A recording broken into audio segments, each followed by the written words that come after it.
penutupnya adalah pada waktu asar hari tasyrik yang terakhir, iaitu pada 13 hari bulan Zulhijjah. A'udzubillahi minasyaitonirrajim. Bismillahirrahmanirrahim. Assalamualaikum warahmatullahi wabarakatuh. Alhamdulillah, wassalatu wassalamu ala Rasulillah sallallahu alaihi wasallam wa ala alihi wa sahbihi ajma'in. Amma ba'd. Berkaitan dengan takbir hari raya Aidul Adha, mursal dan juga muqayyad, para ulama dalam membincangkan perkara yang berkaitan dengan takbir hari raya, lebih spesifik adalah untuk Aidul Adha, maka terbahagi kepada dua jenis. Yang pertama adalah takbir mursal ataupun mutlak, dan satu lagi yang kedua adalah takbir muqayyad.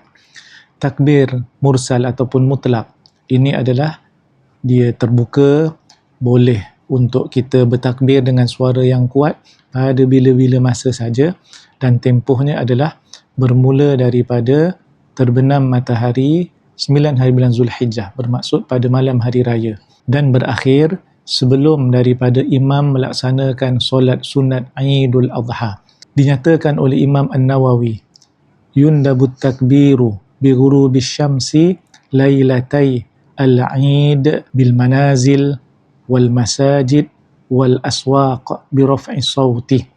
Dan disunatkan untuk bertakbir, iaitu takbir hari raya dengan terbenamnya matahari kedua-dua hari raya bermula pada waktu maghrib, di rumah, di pasar, di masjid, dengan suara yang kuat.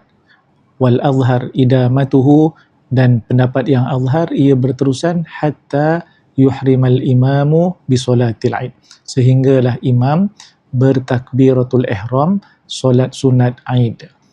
Adapun yang kedua iaitu takbir muqayyad, terikat dan juga mengikut waktu solat. Takbir ini adalah khusus untuk hari raya Aidul Adha, bermula daripada waktu subuh hari Arafah sehinggalah waktu asar hari terakhir hari tasyrik.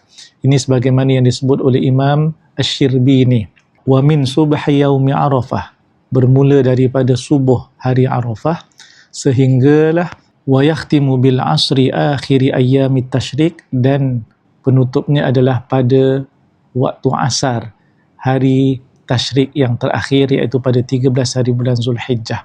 Setiap kali solat fardu ataupun solat jenazah, ini yang dimaksudkan terikat dengan waktu solat.